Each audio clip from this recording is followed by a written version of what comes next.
bonjour. Faut-il mettre un E à la fin des noms féminins se terminant par le son E? C'est ce que nous allons voir.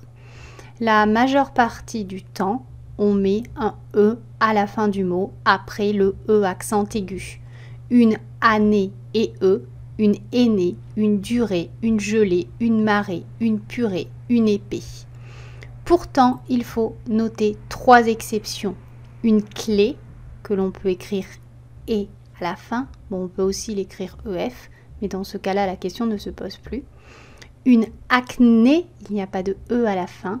Une psyché.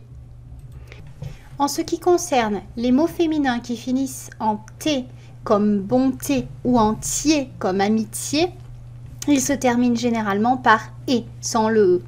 En général, quand le nom est abstrait, il se termine par T sans E. Exemple, santé, sûreté, pureté, fierté, amitié, pitié. Souvent, quand le nom est concret, il se termine par EE. Exemple, la pâtée, la jetée, une nuitée, une dictée, une montée, une cuillerée.